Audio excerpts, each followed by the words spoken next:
Hello, I was just editing this video and realised I missed out a whole bunch of stuff, so I'm just going to mention a few things. So number one is I was on Hannah Witton's new podcast, which is called Doing It. She has a different guest every episode, and I was on episode 3, I believe. It was like the first podcast experience I've ever had. I was so excited to be working with Hannah on it because I've watched Hannah for so many years, and I just thought it was really cool of her to invite me on. We just sort of chatted about like my pregnancy story, juggling motherhood and university, mental health, just like a whole bunch of stuff. It was a lot of fun and I'd like you to watch it if you are interested. Number 2 is I have a list of video ideas that I've just been adding to over the past year or so, and every so often I'll like cross ones off that I'm not actually that interested in, but basically this list has been there for so long and there are so many videos on there that every time I go to film, basically I just keep putting them all off.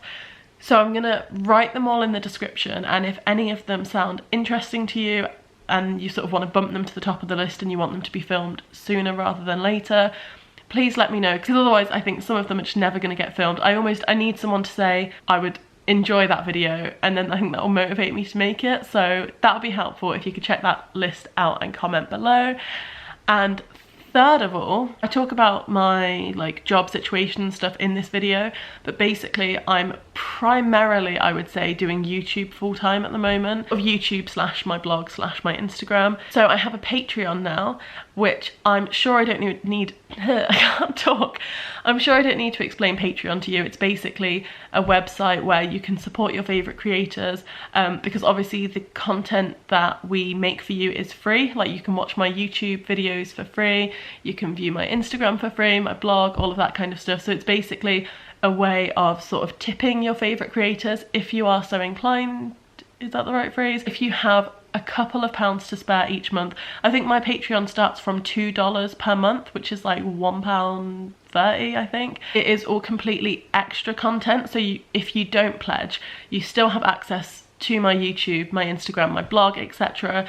The only difference is that with my Patreon, I have a private Instagram, so it's a lot less structured on that Instagram. I'll post like 5 times a day. It's a lot more personal. Sorry, I'm a mess. So there's private Instagram, there's monthly newsletters, which basically just have like my favourite recipes, songs, TV shows, just general like chatter from the month, I guess. My arm is getting so dead. Just check out my Patreon if that is something you would be interested in potentially, and just have a little look through the tiers and see if you want to pledge to any of them, and that would be great. So I think that's everything I have to say that I forgot to say in this original video because I am rubbish. And yeah, I promise you will have so much more content from me now. I'm in Nottingham. I'm no longer like fussing about moving and stuff. I mean, to be fair, I still have to like find us a proper flat and potentially find myself another job. Depends how well YouTube goes. My goal at the moment is to be able to get more income from YouTube and not have to worry about getting a proper job, because getting a proper job would mess my entire life up right now. We cannot afford for me to get a proper job. But yeah, thank you for watching this video. I hope you enjoy it, and see you soon. I'm poorly again. That's number 1 of life update. The answer to all my problems is just sleep. I've not slept in 16 months, so my immune system is a bit flat. Other than that, I'm all good. I just have a sore throat and I sound a bit more annoying than normal. Oh, that's better. That's way better. Okay. Sorry about the last 2 minutes. I'm not going to redo it because I'm lazy. So, I finished uni, which is cool. I might do like a second part to that video I did a few months ago, slagging off uni with a baby, because I've done it now and I feel like it wasn't as bad as I thought now that I've done it. But I think when you're in the middle of it, it's just terrible. But anyway, finished, did that, got a 2-1. If I knew how to edit well, I'd do like a big celebration on screen right now, because it is very exciting. I'm not going to get too excited because, like I said, I'm filming in the fucking garden. I was so happy to get a 2-1. I had very much settled for a 2-2. By the way, if you don't know what these things mean, first is the best grade you can get and a 2-1 is the second best. So it's either like an A and a B, or it's like an A star and an A. I don't know. So I did pretty good. Not the best you can do, but the second best, which I'm very happy with. It was really cool to get that grade, and I was really happy and proud of myself and all that stuff. I just think, like, especially since I had Remy, I've had like massive baby brain. I just didn't have much faith in myself and like my own intelligence and all that kind of stuff. Like, I didn't think I could like do the whole academic thing anymore, so it was really cool to like prove that I could. Yeah, then obviously the plan was to move to Sheffield because we lived in Leeds. We wanted to move to Sheffield. That was always the plan after uni, but the more it got closer to it being a reality, so like we handed in our notice in Leeds and we started looking for places in Sheffield, and we just couldn't find the right place at all, and it felt very rushed, and I don't know, we don't have any like friends or family in Sheffield, and it kind of seemed a bit hasty to be moving there, even though we love it there and that's kind of the end goal. Sorry, by the way, my mum lives right next to a golf course, so if you can hear loads of people like shouting and stuff, that's what that is. Yeah, Sheffield's still like the end goal, but Nottingham is only half an hour or so from Sheffield, and my mum lives here, and it just seemed more safe, I think, at the moment.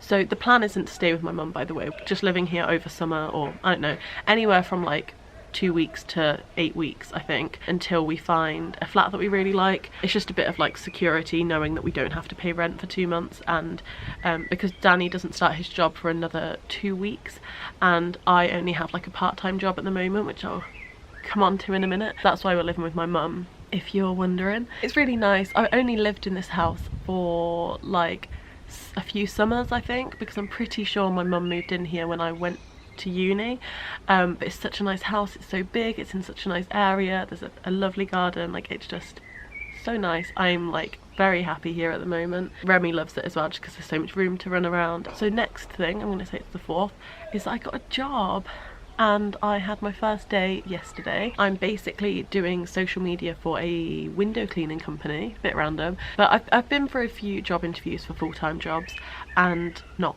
gotten them. It's fine, like I basically just wanted to go from uni straight into some kind of work, and the main reason I want to work is just so that I have experience and I have things on my CV that I'm doing, because obviously I'm doing my YouTube and my blog, but that's already on my CV that I've been doing that for like 5 years, so I'm just kind of sort of trying to add more experience and just like get into the professional world as soon as I can. So I was gonna work, but the only thing is at the moment the wage I would probably be on in a full-time entry-level job, similar to how much we'd be paying for childcare for Remy, so I'd essentially be working for free, which is like really not ideal, especially when like ideally I'd probably rather be spending time with Remy, slash, you know, getting paid, like getting to keep the wage that I'm earning. I don't know, I'd kind of rather not do that, but also if the right job comes along I would be happy to do that. What I'm trying to say is I wasn't just going to get a job for the sake of working. It would have had to have been like in PR or in social media, and then this job came up, which is like a part-time job, the one that I'm doing at the moment. It's 10 hours a week. It's basically they don't have any marketing, they don't have any social media, I'm just doing everything, so that's really nice, like being in control of all the decisions and just kind of getting to do what I want. Like I think that's really fun. Remy's annoying at the moment. He is such a little troublemaker. He's a troublemaker at the moment. He is really naughty. He's just angry. He's just like really pissed off, and I don't know why. I'm pretty sure it's because he is a baby toddler thing. Oh, I hope the wind isn't like annoying the microphone. He's getting into that toddler stage of being frustrated, but he doesn't know how to talk yet, which is like extra frustrating for him. And obviously we've like up to moved him from the only home he's ever known, so I have a feeling he's just kind of like, why are we at grandma's house all the time, and like why is grandma here all the time? Like I think he's just a little bit confused, which is, you know, completely understandable. It's just very annoying to have to deal with. And also, like, you guys know, he was the happiest baby ever. Like when he was a baby, up until the age of about 1, he was perfect and he was happy and he was so easy to look after, and he slept a lot and he was just incredible. And then he turned 1 and was just like, I'm gonna be a little bit of a dick. Yeah, it's just been hard to deal with, but I wouldn't have minded, you know, if he was already 2, but people say like, oh, the terrible 2s or like the terrible 3s or whatever, and I'm like, uh-oh, he's not even 18 months yet and he's already a nightmare. So we'll see how that goes. I don't know what else to say. We were in like a car crash the other day. It wasn't a car crash, it was like, I'll put a picture here of what our windscreen looked like after. Why did I just do this? We were travelling down the A453, which is like a dual carriageway, I believe. I don't drive, so I'm really bad with like roads and stuff. I thought it was the motorway, and Danny was like, this isn't the motorway, but it looked like the motorway. It was a very, very busy road basically, and something just fucking came out of nowhere and then our windscreen was smashed, and I was like, what? And Danny like swerved and pulled onto the hard shoulder, which was luckily like right there. And it was basically like, we still don't fully know, but we think, well, Danny said he's like 90% sure he saw a pole, so he thinks like a pole flew off like a lorry and hit the windscreen, which is so scary. Like basically we're all fine, as you can see. I'm fine, Remy and Danny are both fine. Danny was probably the most shaken up because it happened on his side, and also he was driving. Remy didn't notice anything happen, which is good because it meant he wasn't upset, and I was just very shaken up and like, oh, block nose. Me and Danny had quite a bit of like glass and stuff on us, but if it was a pole, it could have gone through, I don't know what I'm doing here, hit this way. Basically it could have been a final destination situation, and it was just, yeah, it was very scary, mostly because it was like what could have happened, but in terms of what did happen, we were all fine.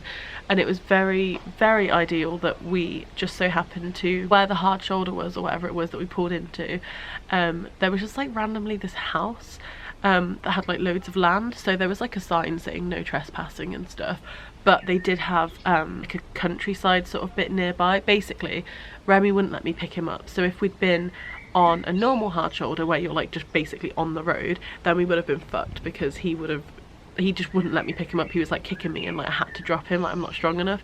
So luckily there was like loads of grass to run around in, and he was like safe and away from the road. And yeah, scary, but yeah, that happened. This weather's really nice. I've got my legs out, which never happens. It's like 30 degrees or something ridiculous. Danny and Remy should be back soon, and I think we're gonna have a barbecue, and by barbecue I mean we're gonna make burgers inside and then eat them outside. A picnic, if you will. I'm just talking shit. Look at this book. Have I shown you this? Danny got it for me for Mother's Day. Well, he kind of got it for Remy for Mother's Day. If a girl says don't touch me or asks you to go, you must leave her alone, because no means no. Consent. Lovely. Love a bit of consent on a Saturday afternoon. Lovely. I think hi. I didn't know you were back. No? Sorry, I didn't have time to end that. The family are home. My camera died, so I'm going very old school on my phone. That's literally it. I just needed to end the video, so like the video if you liked it, subscribe if you haven't. Bye.